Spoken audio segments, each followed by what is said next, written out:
tubaniriza ku Sons of Thunder International. Amen. Mukama bakuumye atya? Fena atukumye bulungi, kansubire buli omu gyali mulamu era mulungi. Amen. Amanya Goreth Lwabuhoro nga ndi wamu n'omutume waffe Apostle Amos Lwabuhoro nga ffe abaliwo okubatuusaako puroguramu yaffe akawungezi ka leero eya Surveying the Word of God. Hallelujah. Amen. Nyanti, go and sit down. Go and sit there, you're going to fall down. So tubaniriza nnyo ali eyo yenna notification bw'oba ogirabye twegatteko nga tugenda mu puroguramu yaffe ey'olunaku olwaleero. Amen. Sons of Thunder International tulina abaweereza ab'enjawulo ng'abaweereza abamu bali China, abamu bali wano South Africa, abamu bali Uganda, naye nga bonna bakola omulimu gw'okusaasaanya ekigambo kya Katonda. Amen. Tugenda kusinza Katonda then ate tugende mu kigambo kyaffe. Amina. Hallelujah. Amen. Tuli mu maaso go Yesu, tuli mu maaso go, tuze tukunoonya, tuli mu maaso go. Taata tuli mu maaso go, Tuli mu maaso go Yesu, tuli mu maaso go, tuze gy'oli, tuze tukunoonya, tuli mu maaso go. Taata tuli mu maaso go, Tuli mu maaso go Yesu, tuli mu maaso go, jangu Yesu, tuze tukunoonya, tuli mu maaso go. muffe mulimu abalwadde, Tuli mu maaso go Yesu, tuli mu maaso go, jangu bawonye, tuze tukunoonya, maaso go. Taata tuli mu maaso go, Tuli mu maaso go Yesu, tuli mu maaso go, jangu tuyambe, tuze tukunoonya, tuli mu maaso go. muffe mulimu abakooye, Tuli mu maaso go Yesu, tuli mu maaso go, jangu abatikkule, tuze tukunoonya, tuli mu maaso go. muffe mulimu abasobeddwa, Tuli mu maaso go Yesu, tuli mu maaso go, tukwetaaga, tuze tukunoonya, tuli mu maaso go. tukunoonya, emitima gyaffe gikwetaaga, Tukunoonya Yesu, tuli mu maaso go. Taata tukunoonya, Tukunoonya, emitima gyaffe gikwetaaga. Tukunoonya Yesu, tuli mu maaso go. Yesu tukunoonya, Tukunoonya, Yesu emitima gyaffe gikwetaaga, tukunoonya Yesu, tuli mu maaso go. tukunoonya, emitima gyaffe gikwetaaga, Tukunoonya Yesu, tuli mu maaso go. Taata tuli mu maaso go, Tuli mu maaso go Yesu, tuli mu maaso go, tuze tukunoonya, tuli mu maaso go, tuli mu maaso go, tuli mu maaso go Yesu, tuli mu maaso go, tukunoonya, tuze tukunoonya, tuli mu maaso go. Yesu tukunoonya, Tuli mu maaso go Yesu, tuli mu maaso go, tuze tukunoonya, tuli mu maaso go. tuli mu maaso go Yesu, tetunoonya Amen. kintu kirala kyonna naye tunoonya ggwe Omwoyo Amen. Omutukuvu.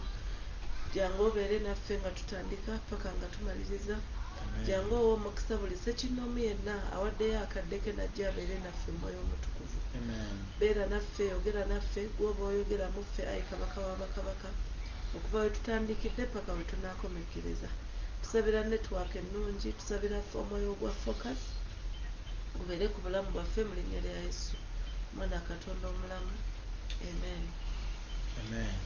Sawa zino zennyini nga tetugenda kulwa, jjukira tukyali ku programu yaffe oba ku topiki yaffe ey'omwoyo omutukuvu. So tugenda kwaniriza Apostle Amos atutwale mu maaso mu linnya lya Mukama waffe Yesu.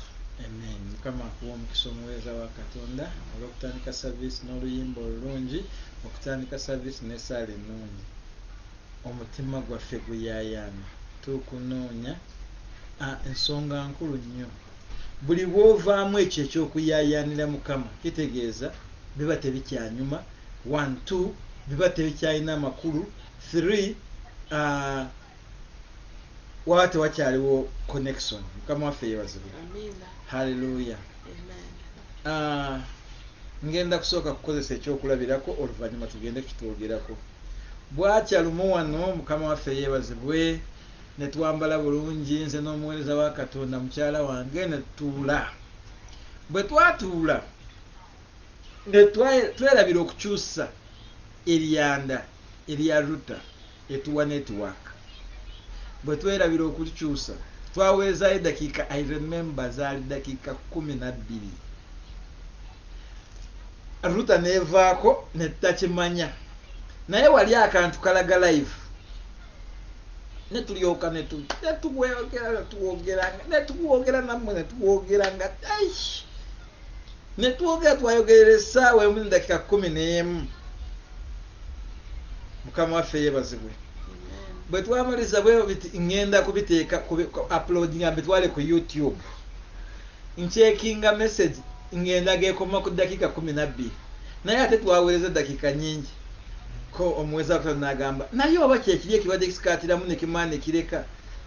Okukebera nga Ruta yavaako dda nga ffe bye twayogedde byonna twabadde twewulira ffekka, tubadde tubyogera ku ffekka tebyagenze. Mukama yeebazibwe. Naye ngamba mukyala wange kati ate lino ssomo kati leero ate ngenze nalyo. Mukama waffe yeebazibwe. Nti bantu bangi beeyogeza nga basuubira Katonda waali ate nga taliiwo. Mukama yeebazibwe.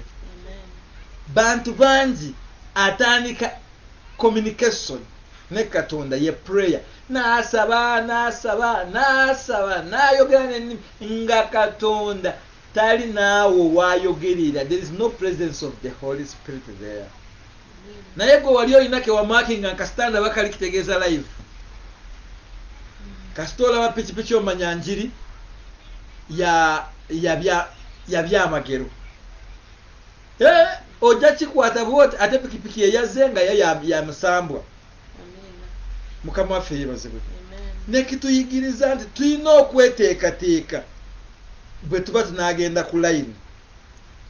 Oba waakiri bwe tuloba nga biganya tuteekako sorry, tetujja kusobola kuba ku line. Rather than okugendako ng'abantu tebagenda kuganyulwamu. Mukama waffe yeebazibwe. Hallelujah. Njagala kugamba nti kyatukola bubi nnyo. I remember twayogera ne tuwogerera ddala tugamba kino tukimaze. Mukama yeebazibwe. Aya okutuuka naawe nga tewali kiriwo. Mukama waffe yeebazibwe. Wawulira otya nga tumaze kuvaako essaawa eyo? Nga ate twalina, in fact we were going somewhere. Mukama yeebazibwe. I think we are going somewhere. Tweyogezeza ffekka yateekako ebigambo bingi nga bisumulula. Nenteeka ebigambo bingi nga bisumulula. Kumbe tubuulira kompyuta etunuulidde n'ebitaala naffe ffekka ng'ekigambo ke tuli supposed okugabana nammwe abaana ba Katonda nga connection teriiwo. N'ensi y'omwoyo bwete bweri. Ng'essimu bwe tugiraba. Essimu waliwo essimu ng'essimu. Naye essimu eyina eryanda. Ate bw'ojjamu eryanda eryo endala katugeze kati katukoseeyo kujjamu eryanda. Wansi w'eryanda era mabega w'eryanda we wagenda layini.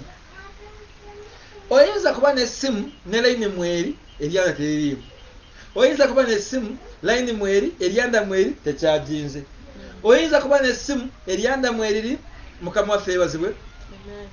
Eryanda mweriri layini mweri eryanda tekyajinze tewali airtime. So tulina okutegeera bwe tuba twagala kutuuka ku Namulonde w'ekisa tutuuseewo tutya. 1 tulina kutegeera get we which is Christ Jesus. Twamulabidde mu Yokaana 10. bw'omala kutegeera nti that's the gate, secondly n'omanya ntambula ki ekutwalayo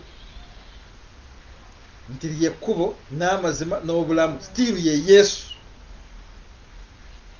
Ekyokusatu, ani alina kwekulembera nti ye Mwoyo Omutukuvu. Ekyokuna, ye woogenda omanyiyo. Mukama waffe yeebazibwe. Haleluya. Kati abantu bangi tweyogeza ffekka, abantu bangi tukaabya amaziga nga tumanyi twogera ne Katonda kumbe nga Katonda taliiwo. Mukama yeebazibwe. Tulina enjigiriza nyingi n'ebyogerwa bingi, naye omukutu gugamba ogwa Sons of Thunder International tuyigiriza ku first faith. Mukama yeebazibwe. There is a difference, Mukama yeebazibwe, between omuntu asuula obunnabbi n'ennabbi. Ekyo nja kiyigiriza. Asuula obunnabbi ayinza kuba ne mukozi y'ebibi, Katonda amuyisaamu obunnabbi abukola ki? Naye ate ye nnabbi, eyo office eyo tetuulwako bajeemu. You are either nabbi wa Sitaani oba nabbi wa Katonda, naye toyinza gamba nti eyo office gweri yeekola birungi gwetuddeko akola bibi. Mukama yeebazibwe. Amen. Haleluya. Amen. Jenjaga sorry enkuba y'amaanyi nnyo mujja tusonyiwako. Naye kyembadde ngamba ki? Mbadde nkugamba nti tulina okutegeera zi offices nazo tujja kuzisoma. Wano tuli mu kuyiga. Asuula obunabbi katuyite nga messenger, oyo n'omubi bamukozesa. Katonda ayinza kukozesa omuntu n'ayisaawo obunabbi bwe. Naye kasita owulira oyo nabbi wa Katonda, oyo musumba, oyo mubuulizi, oyo ki, manya ekyo ekirabo kituula ku muntu nga mwesimbu, Katonda yakiwa mwesimbu. Oba devil, oyo muntu agent wa devil. Naye tuleme gendaawo ne tugamba kirabo kiri ku muntu omubi. Kiba kitegeeza ekirabo kyalina kya Sitaani. Twakisoma wali mu 9 nga kigamba daimon, omuntu aliko omuzimu asobola kuzibula amaaso g'omuzibe w'amaaso. So kyenjagala ku clarifyinga wano, ono prophetess, baba prophetess are either prophetess of truth or prophetess a false prophet. Montegedde kitegeeza either ali kusaidia Katonda oba kusaidia tasuula bunnabbi wabula ye nnabbi. Mukama yeebazibwe. Tuli mu nsi y'omwoyo, mu nsi y'okusoma. Ebyo nabyo tugenda bisoma, tugenda tegeera Bible kyetegeeza. Abali ku line mwena Mukama abawa omukisa. Mbadde ngamba esimu ogirina yiyo, nsaba tugikwate mu bweti. Esimu yeeyo erimu line, eriko omuliro, eryanda mwereri. Naye bwe waba togiteeseeko airtime, mami togenda mufuna. Bwe waba togiteeseeko airtime, togenda sindika message. Ate kati kankulage n'essimu eyo, bw'oba tolina data ate togenda funa medias apps ezo. Kitegeeza nti buli kintu kyonna kye tukola kiyina emitendera gyakyo. Mwoyo Omutukuvu gwe tuwogerako ensangi zino ayina emitendera ye, ate ayina waakutwala akuyingize mu busatu, oddeyo mu kifaananyi kya Katonda ekyamenyeka ku budde bwa Adamu. Twagala kwogera amannya agaweebwa Mwoyo Omutukuvu. Waliwo wano omuweereza wa Katonda yagamba maama Mwoyo Omutukuvu. Ayi maama Mwoyo Omutukuvu. Bwe wawulira ayi maama Mwoyo Omutukuvu kitegeeza Mwoyo Omutukuvu mukyala. Naye ate abalala bagamba Katonda musajja. Yesu yagira mu kiti ky'abasajja. Nja Mwoyo Omutukuvu musajja. Mukama yeebazibwe. Njagala kutereeza wano mu kifaananyi kyonna okufaanana ku ono, ffe tukitwale nti Katonda mukyala afaanana bw'ati, munze Katonda musajja afaanana bw'ati. Yagamba ebintu ebimu biri waggulu w'okutegeera kwaffe, tulina we tukoma. Buli bw'oyagala okusuukuluma osangayo miggo, osangayo nsobi, osangayo kulemererwa, osangayo kwebuzaabuza. So kati bwowulira ayi mwoyo maama, waliwo omulala yagamba, waliwo omulala yaweereza mu a prayer that unveils a new day, n'agamba oh sweet spirit, Mukama yeebazibwe. Leero tuwaze n'ekigambo tugenda kuyiga ku mannya agebawa mwoyo omutukuvu. Ago gaamuweebwa bali, naye naawe okyasobola kuteekawo mu erinnya lyo. Katonda bwe yagamba Katonda wa Abraham, Katonda wa Isaac, Katonda wa Yakobo, teyagamba full stop, akyasobola kubeera Katonda wa Gorethi, so long as byokola byebyo ebisaanidde Katonda waani wa Gorethi. Akyasobola kubeera Katonda wa Amosi, abantu amottidde kumufuula Katonda waffe olw'ebyo bye tukola. Mukama yeebazibwe. Hallelujah.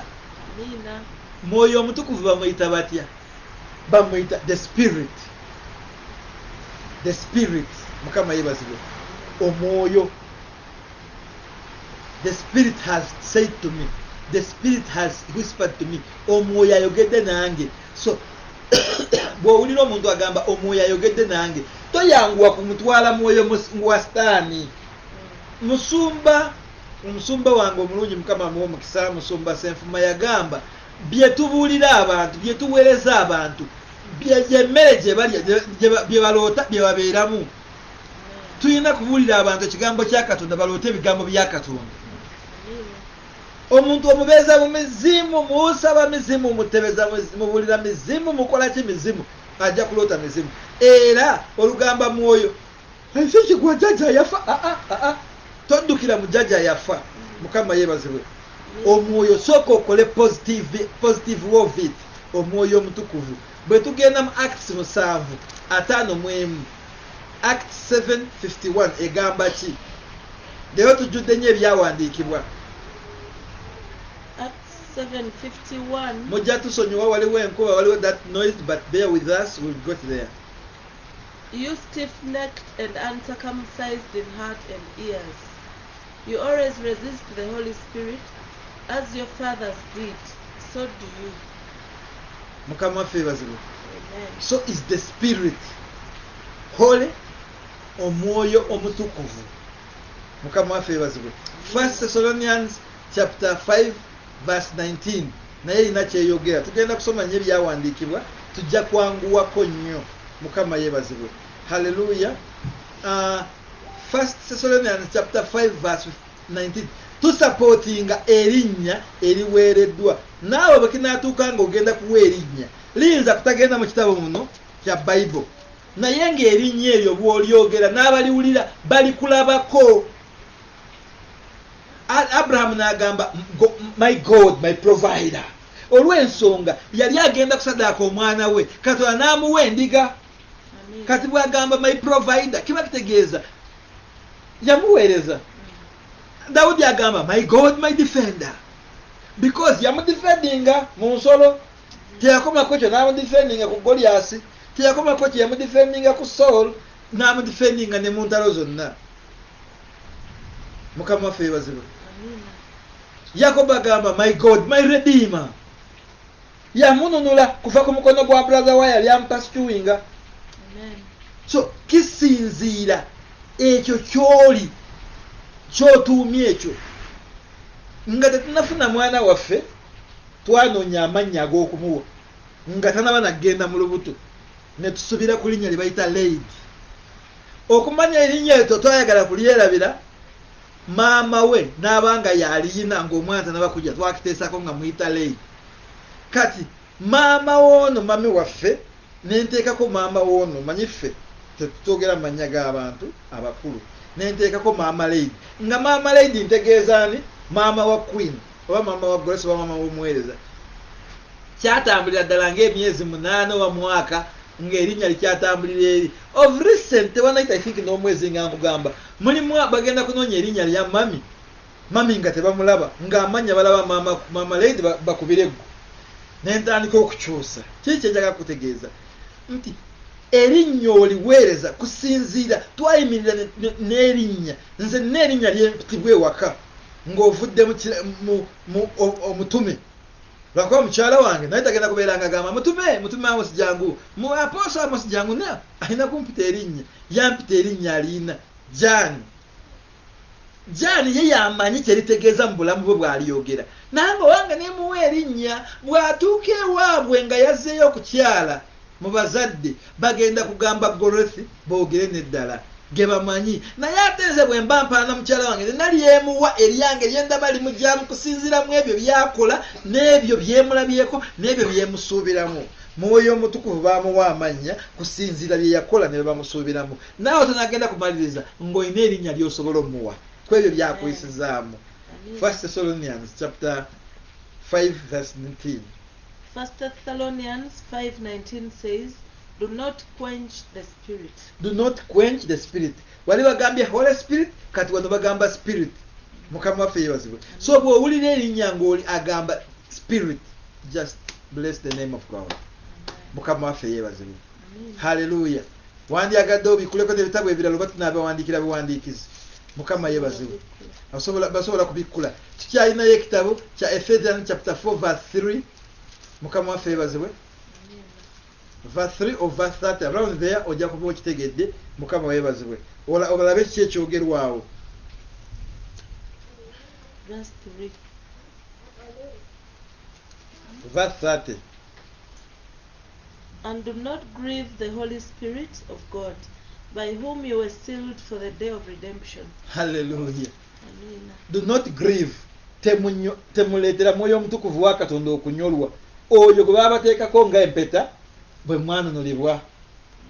Mukama yebazibwe. Hallelujah. 3 naye nakyegambye Ephesians chapter 4 verse 3. Endeavoring to keep the unity of the Spirit in the bond of peace. Endeavoring mufeeyo nnyo mulemereko okubeera n'omwoyo waki?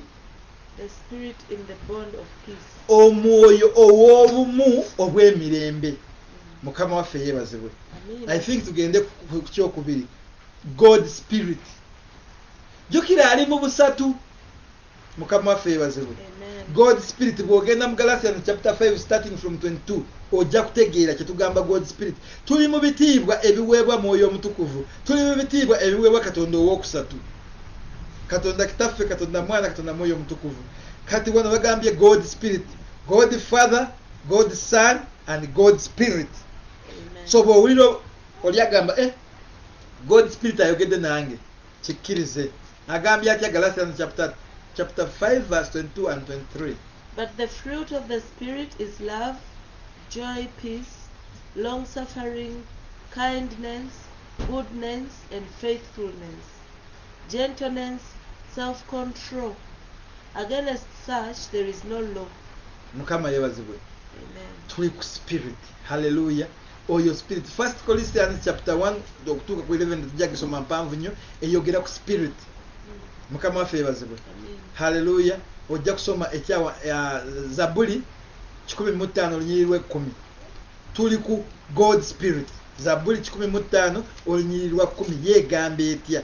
Njagala otandike ku oyinza gamba Katonda wa Abraham, Isaac, Jacob and Amos. Naye kye tusaba bw'oteekako Amos leka obeere ng'olaga nga bali abaamulina abasajja abo baatambula bulungi ebikolo byabwe bitegeerekeka. Waliwo omusajja omumanyi omusajja oyo abeera wa mu South Sophia omuvubuka oyo asala busiidi erinnya lige Milton yeyeta Yesu Jesus. Bamuyombesa nnyo wali kugagi n'omugamba lwaki tuzanyire mu bintu byonna tuzanyira mu ddiini. Basirambe bamugamba n'amugamba ebintu byonna tuzanyira mu ddiini. Eri erinnya Yesu waliwo enzikiriza ezirikiriza muntu w'amaanyi. Naye baakirana bali mutuuma. Nze nnoonyeza erinnya eriyiza kungenderamu mu abasiraamu temutuuma Muhammad temulina bwe mulaba kati nange neetuumye Yesu. Neyetuuma Yesu yeyita Yesu. In fact singa tomuyita erinnya n'olyongerako n'ogamba Yesu tayitaba. Mukama yebazibwe. Hallelujah. Yes. Zaburi 143 olunyiriri lw'e10 egambye etya? Teach me to do your will, for you are my God. Your spirit is good. God, Lead me yeah, okay. in the land of uprightness. God the Spirit, teach me how to do good and lead me in your land of uprightness. Bw'oba oyagala kuba mu butuukirivu, bw'oba oyagala kuyimirira mu bwesimbu bwa Katonda, kkiriza Katonda okuyitira mu mwoyo w'omutukuvu akulongamye. Mukama waffe yeebazibwe. Hallelujah. Waliwo bagamba eternal life, eternal spirit, mwoyo atagwawo. Oyo musanga mu Yokaana 14:16. Ago gonna mannya mwoyo tagwawo. Oyo no mwoyo gwe twogerako ye yali oli ayali ali ku mazzi waggulu ku Genesis nyiri esula esooka nyiri olusooka nti mwoyo wa Katonda yali ku mazzi atambulira waggulu, ensinga eri formless, tagwawo. So eternal is eternal spirit, mwoyo atagwawo. Agambye atya? John 14:16 says, and I'll pray the Father, and he will give you another helper, that he may abide with you forever, the Spirit of truth, whom the world cannot receive, because it neither sees him nor knows him. But you know him, for he dwells with you and will be in you. Mukama yebaziwe. Awo in fact bamuwadde amannya abiri. Waliwo n'erinnya lye bayita Spirit of Truth. Mukama yebaziwe. Amen. Mwoyo omutukuvu mu nsonga y'obulokozi, kowa nnyo, center, point of attraction.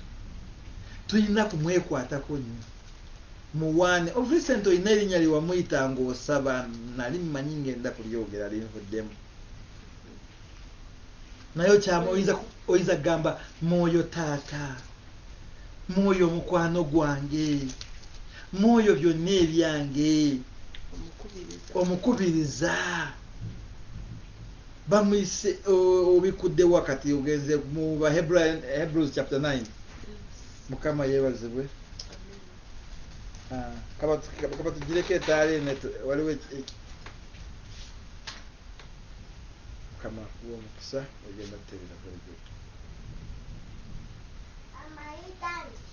Mukama yeebazibwe. Munatusonyiwako olw'enkuba n'amasannyalaze lightning y'amaanyi nnyo. Mujja tusonyiwa. It's out of our hand. Tubali twogera ku mwoyo nga tumugamba nti mwoyo mukubiriza, mwoyo mukwano gwange, nga tugenda soma Hebrews chapter 9 verse 14. Amen. Katusomere tuwulire. Hebrews 9:14 says, how much more shall the blood of Christ, who through the eternal Spirit offered himself without spot to God, cleanse your conscience from dead works to serve the living God. Mukama yeebazibwe. Kati saawa zino tuli nnyo ku bigambo biri ebyeyongerako, tuli ku linnya lye baba bawadde, eternal spirit of God. Mukama waffe yeebazibwe. So Katonda bw'otunuulira bulungi, mwoyo omutukuvu ayina amannya amangi okusinga Katonda. Katonda bamuwa amannya 12. Our God, Jehovah Jireh, Jehovah ago gali 12. Naye ono mwoyo omutukuvu Yesu ayina amannya kankubuli. Ayina Amen, ayina Christ, ayina Jesus, ayina Messiah, ayina Savior, ayina Son. Amannya gali awo galinga 6. Naye ono omusajja ayina amannya. Kyova olaba bagamba nti anaamutyoboola ebibye bibi. Simanyi lwaki bamuteekawo protection eyo. Ekyo nakyo tulina kinoonya tukisomeko. Why is it that he has got that much protection? Katonda omuvoola n'osonyibwa. Yesu baamukuba emiggo yagamba masonyiwe tebamanyi kyakukola.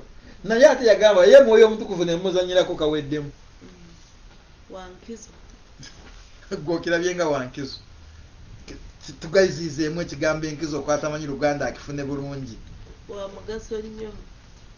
Is so important. Mukama yeebazibwe.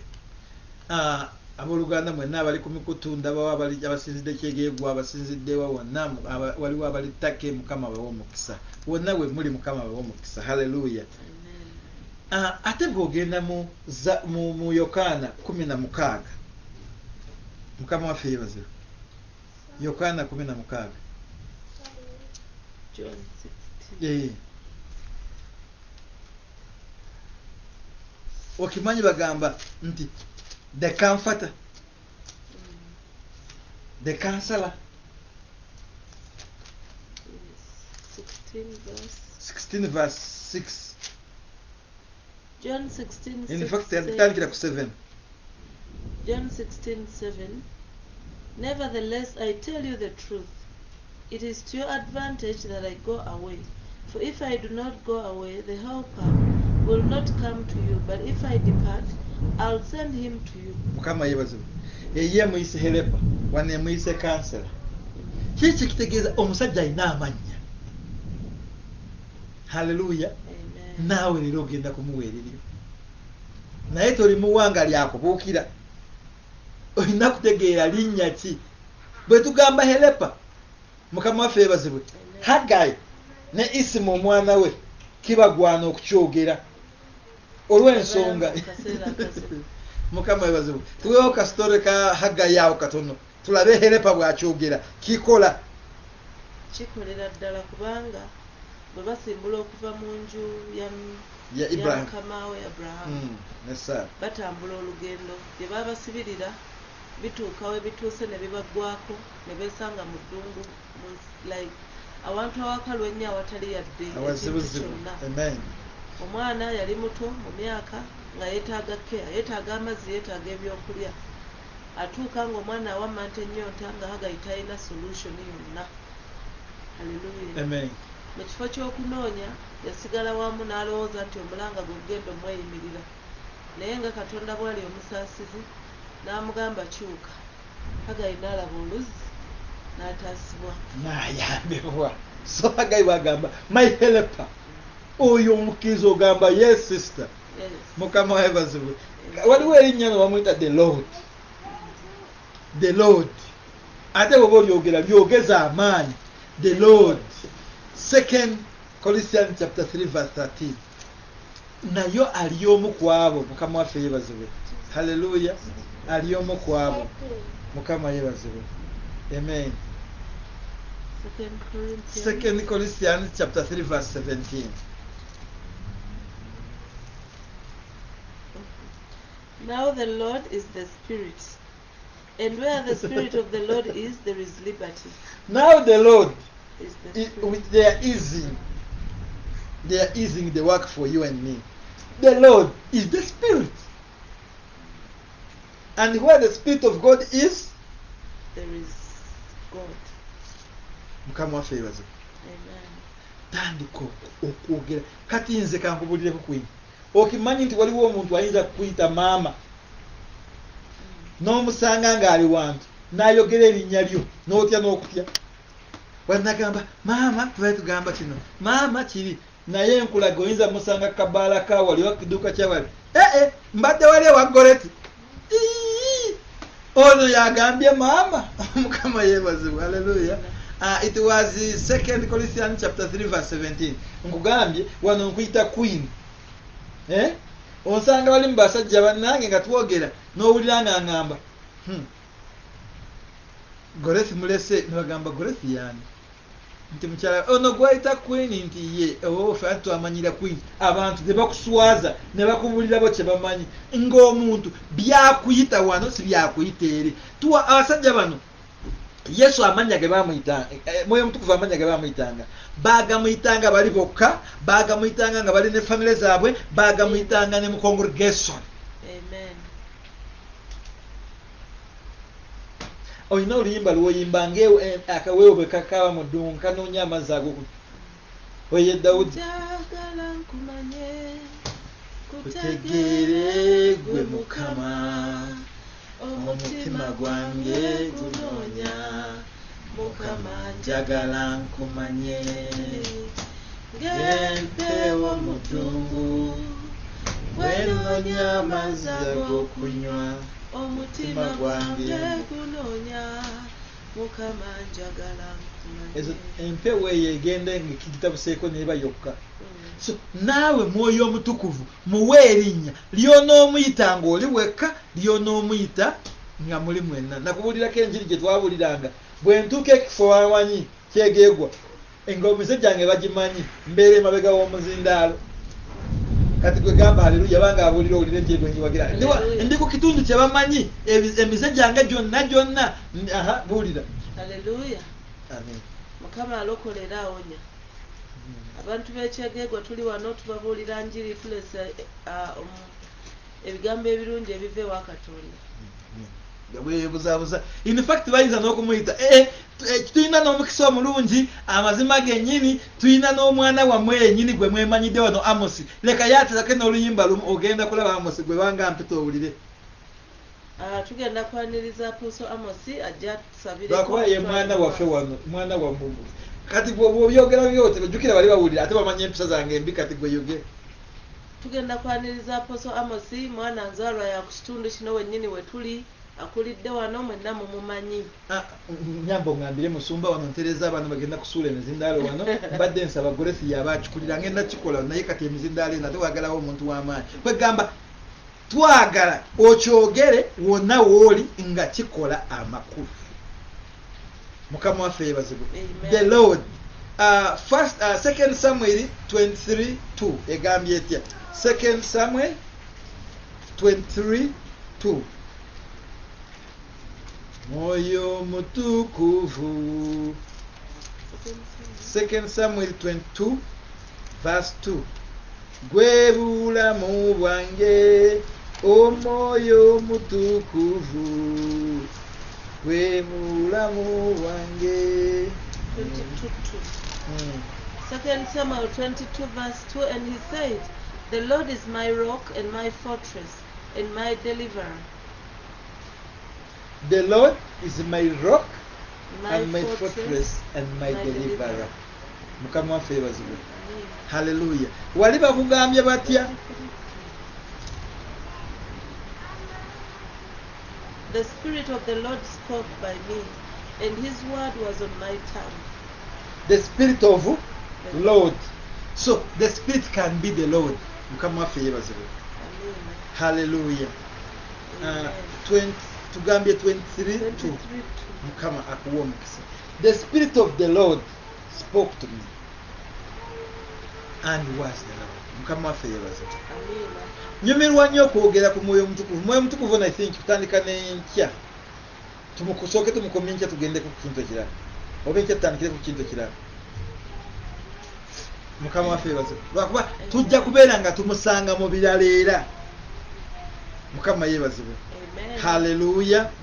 Mukama akumpeera omukisa ng'ate tugenda kudehelepa ye muyambi ng'omusanga mu bbaluwa ya Yokaana esooka essuula 2 olunyiriri olusooka. 1 John chapter 2 verse 1 is our helper. Bakugamba tomanyi kusaba sinza yakyogera naye yakununula. Bakugamba toyinza kwebotolera naye oyo yajja agenda kutegeeza agenda kuyamba agenda kusabirayo. Ekitegeeza bwe bagamba helper Queen, you can never get a helper. Prophetess, you can never get a helper unless kikulemeredde. Tokisobola wekka. Jangu omperekereko. Olagawa ngenda olwaki nkuwerekera anti ntyayo meaning olugendo lugaziye ku gwe lunene. Jangu nsitulireko. Ekiki kesi yange eno gite ku mutwe. Tokisobola wekka nzito. Okulaba ekigambo helepa kijja kiba kigenda ku muntu ateesobola oba kintu ekiteesobola. 1 John chapter 2 verse 1 egambye etya? The Spirit is a helper. My little children, these things I write to you, so that you may not sin.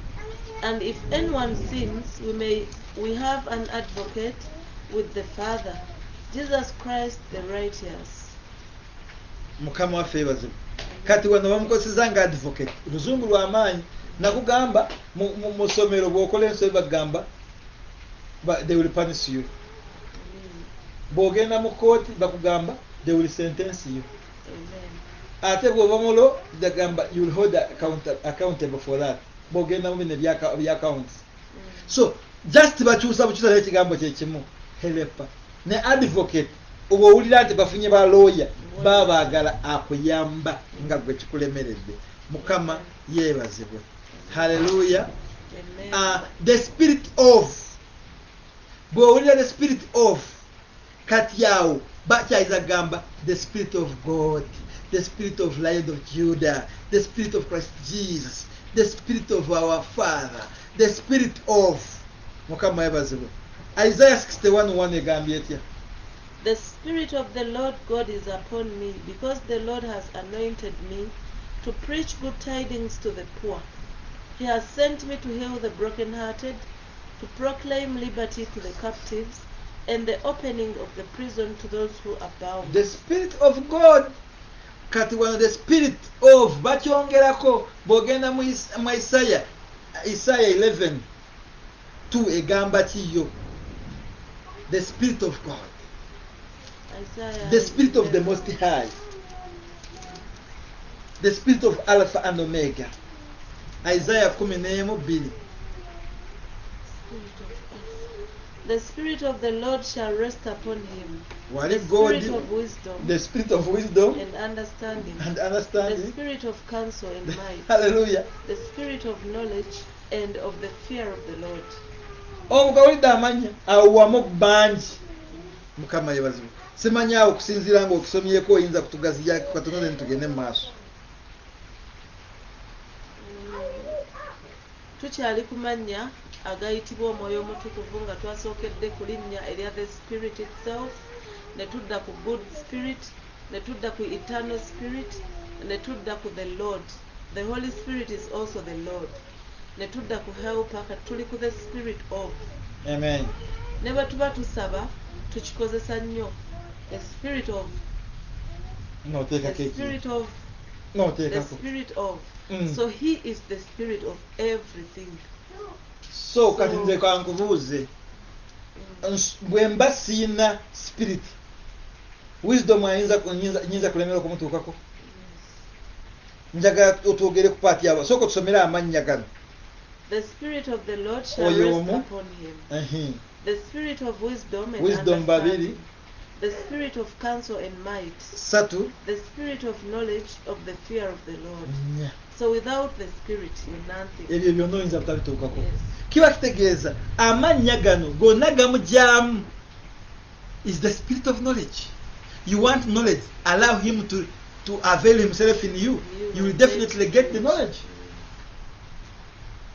Mukama waffe yeebazibwe. Amen. Hallelujah. 2 Corinthians chapter 3 verse 3 yegambye etya? 2 Corinthians. Naye bw'oba olinayo ekibuuzo osobola okubuuza nga tuli kumpi kuwumbawumba. Let's read. 2 Corinthians chapter 3 verse 3.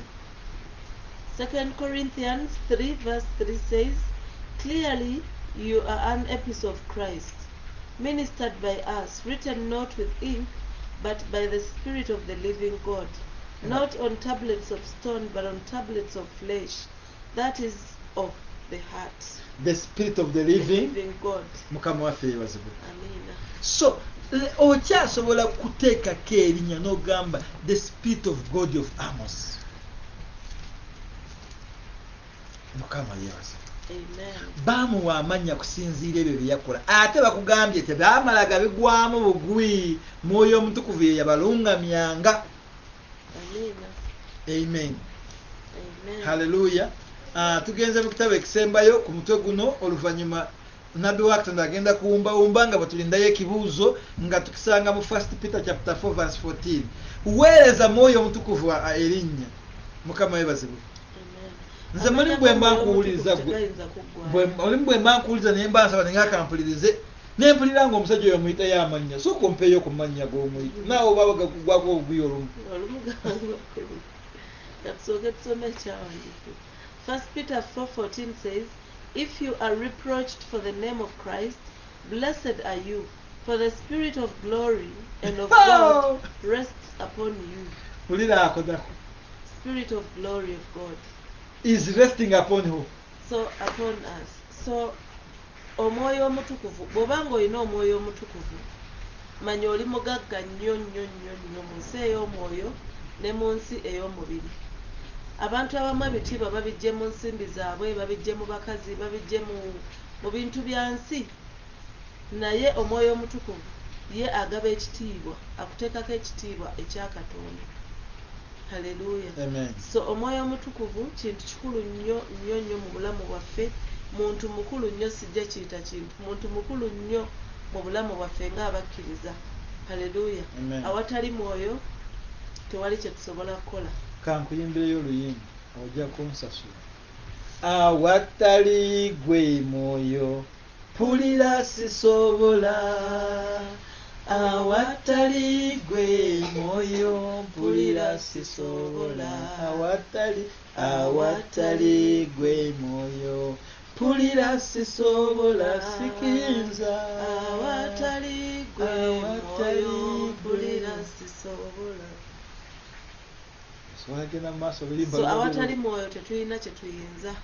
Era olwaleero leka ebe essaalayo okoowoole omwoyo omutukuvu akke ku bulamu bwo, abe naawe. Let him dwell in you. Omwoyo omutukuvu wabeera waba wayonjo, waba wasaanidde. Ye tamala gatuulatuulamu buli kiyumba kyasanze. Haleluya. So okwetowaza, obutuukirivu, okwenenya okw'amaanyi bye bisembeza omwoyo omutukuvu kumpi naffe. Nga tetunajja ku layini eno wabadde waliwo omuntu ayagala kukansolingibwa, ayagala kusabirwa, enamba yayiweebwa omu ku bantu betusaba nabo. Naye bwe namukubira ne mugamba bampadde enamba yo. In fact ye yakuba, ye yasindika message n'agamba mutume wa Katonda bampadde enamba yo njiweereddwa gundi ne gundi. In fact ye yiweebwa nanyini ddoboozi mukulu John Hills Kyobe yamuwa enamba. Omuntu ono awangaalira mu mawanga ag'ebwewadde Munnayuganda. N'aŋŋamba ne mugamba okay you can call me, n'ankubira. Bwe yankubira n'ayagala agambe ebizibu by'alina. Yali agamba anti nze de mugamba toyogera. Bw'onooyogera ogenda kumpeereza ensaba embi. Oli mwana wa Katonda. Yakutonda ng'alina ensonga. Gwe kasita oŋŋambye nze namba nange ngifunye ngenda kukubira. Nze kye nakola ne nfukamira ne nsaba Katonda andage ekyadda n'eri kye yakolanga. Kati ne mukubira. Mukubidde awo badde olina by'okola n'owulira. Katonda nga byandaze ebisatu. In fact andaze ebibiri bwe mbadde nsaba n'ambiikulira ekyokusatu nga byennyini kyekizibu ki. Mwoyo omutukuvu kasita abeera naawe ogenda kumanya ebijja mu maaso. Biyambe kino ekibiribiri ekiyamba kusitula amosi kitambule nga tekisobya. Bible mu Yokaana mu Barumi 8 egambye etya? Those who are led by the Holy Spirit. Bw'osoma ojja kusoma Barumi 8 otandike ku lw'omunaana okirire. Mukama waffe yeebazibwe. Kiki enkulaga? Singa yali yambuulidde osanga n'essaala yandibadde mbi. Naye kati lwakuba Katonda yayaze, lwakuba Bayibuli egamba Amosi 3:7 egamba ddala ddala Katonda tewali kyalikola okuggyako ng'amaze ekiraga baddu be baaki. Kati bw'aba akimbiikulidde nti omwana ono ayita mu bizibu bino ne bino, kiba kitegeeza n'okubimalawo agenda kubikola ki? Romans 8 egambye etya ku 8 mpaka okukkirira. Romans 8 chapter 8 verse 8 says, so then those who are in the flesh cannot please God. But you are not in the flesh but in the Spirit, if indeed the Spirit of God dwells in you. Now if anyone does not have the Spirit of Christ, he is not his. Kati bwe natuba mu Yesu Kristo Kristo tugende mu maaso. And if Christ is in you, the body is dead because of sin, but the Spirit is life because of righteousness. But if the Spirit of him who raised Jesus from the dead dwells in you, he who raised Christ from the dead will also give life to your mortal bodies through his Spirit who dwells in you. So bw'oba oyagala life in your mortal body, invite the Spirit of God. Saagala onkyalire. Unaye njagala otuulenga mu mwoyo gwange. Genda mu maaso. Therefore, brethren, we are debtors, not to the flesh, to live according to the flesh. For if you live according to the flesh, you will die. But if by the Spirit you put to death the deeds of the body, you will live. For as many as are led by the Spirit of God, these are sons of God. Mukama yebaza. Amen. So Tukomye ku 14. Mukama abawa omukisa nga mutegeera ekigambo ekyo. Leka tukkirize Mwoyo Omutukuvu atulagirire lwakuba yajja okubeera mu guides wati mwabuzi kiri fine mu Luganda. Leka atuwabule. Batugamba ffe ngaffe tetumanyi n'okwesaba. Yesu teyatumalirayo nayo n'agambye, Yesu yagamba oyo bw'anajja ajja kubayigiriza byonna eby'amazima. Mukama yeebazibwe. So tuleke Mwoyo Omutukuvu oyogera ekigambo kwegazanya. Waliwo bw'oyambala olugoye nti nayambadde olugoye nempulira nga neegazanya, meaning toyina we likukutte. Aleme kubaako okukomo muffe. Mukama mulungi. Kale wumba bw'oba tufunyeyo ekibuuzo tukifune bali tukifunyeyo. Tambulira okwo. Sabireko just tugende ate nga tuwumbe program yaffe. Twebaza Katonda olwa program eno. Twebaza Katonda olw'omutwe gw'olwaleero nga tulabye amannya ag'Omwoyo Omutukuvu. Eri ku abo abatabaddewo titles z'Omwoyo Omutukuvu, He is the Spirit. That is the first title. Twalabye byawandiikibwa ebyenjawulo mu Acts 7:51, 1 Thessalonians 5:19, Ephesians 4:30. Ne tulaba nga Omwoyo Omutukuvu title y'esooka He is the Spirit. Ne tulaba erinnya eryokubiri the Good Spirit. Omwoyo Omutukuvu is a good spirit. Amen.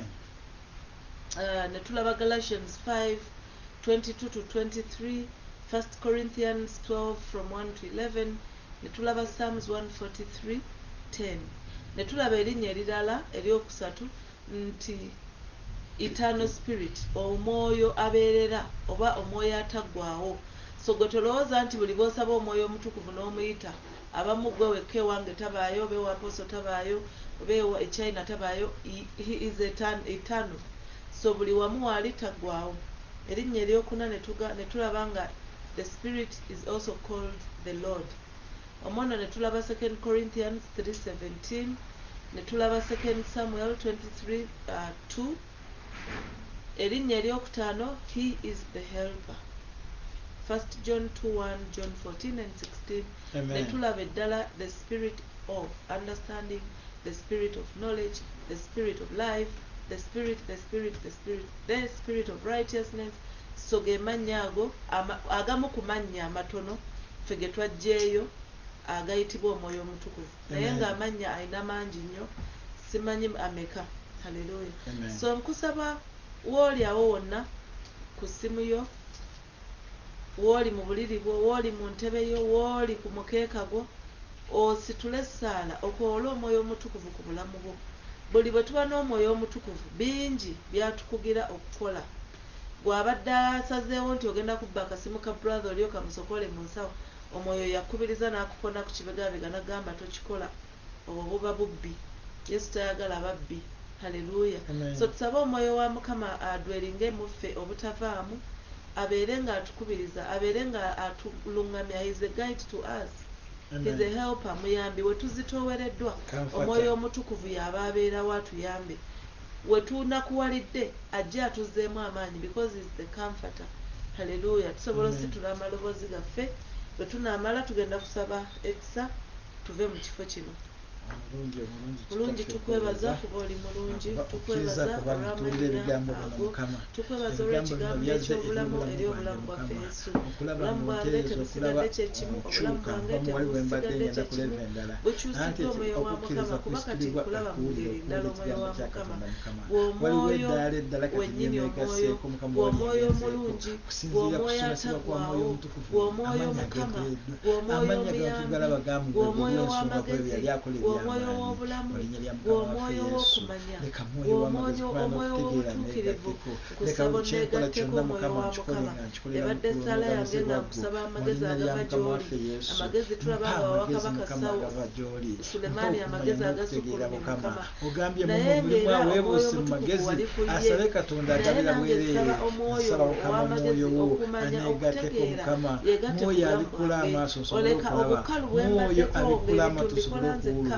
biveewo omwoyo omutukuvu otuule jawo empitambi zonna ezibadde mu bulamu bwange omwoyo wa Mukama naye leka mwoyo omutukuvu yaba yekulembera leka mwoyo omutukuvu abeere munze obeere mutaata oteekemu entebe y'otuule taata leka gwe abateekamu bw'oyagala so sinza okugamba mwoyo omutukuvu gwe tuulaawo bubituula wano tututuula wano Mukama gwaba alina tereeza njamu omutima ogw'amagumba njamu omutima ogw'amayinja munteekemu omutima ogw'ennyamira omugonvu mu linnya lya Mukama waffe Yesu tereeza Mukama ndokola Mukama nyusa Mukama tereeza kusaba obeererewo ddala mu bulamu bwange mu bulamu bw'abaweereza bannange mu bulamu bw'abaganda bange mu bulamu bw'abaana bange mu bulamu bw'abantu bonna Mukama naye na buli oyo yenna awulidde leka Mukama omuweereze mwoyo omutukuvu leka mwoyo omutukuvu oyo ayongere okutuyigiriza ayongere okutuyimusa ayongere okutulaga eri amazima anti afuna amazima n'amazima galimufuula wadde jangu oyogere naffe yamba buli ssekinoomu abakooye badduukirire ku buli muyange abavuzi tuweereddwa batikula ebibugu kuba oli kaafata Mukama abakaaba omwoyo wa Mukama basangula amaziga abazitoowereddwa mu mitima bonna leka Mukama otulokole mu kinnya eky'omesitaani alina obukalu bw'omwoyo Mukama gw'oba obabeerera amaanyi mu linnya lya Yesu Mwana Katonda Mukama yongera kubeera okumanya n'okutegeera n'abantu baffe mwoyo omutukuvu maamira Uganda yonna leka okyuse entegeera y'abantu obawe entegeera y'omuggulu Mukama basobole okutegeera ebigenda mu maaso basobole n'okulaba omusaayi oguyisa ogw'eggwanga taata leka Mukama gwa mwoyo omutukuvu mwoyo w'essanyu mwoyo w'amagezi mwoyo w'okumanya leka yeegate ne Uganda n'amawanga amalala gonna agafaanana bwe gati mu linnya lya Mukama waffe Yesu tuyimusa ekigambo kyo tuyimusa omukono gwo tuyimusa obulungi bwo eri obulamu bwaffe Mukama tufiireyo mu linnya ly'omwana wa Yesu tusabye amen ekisa kya Mukama waffe Yesu n'okwagala kwa Katonda n'okussa ekimu kw'omwoyo omutukuvu bibeerenga naffe ffenna n'eri ab'enganda zaffe emirembe egitaggwaawo amiina Mukama abatukuumire tumiitinge ku ssaawa ey'omukaaga mubeere bulungi amen.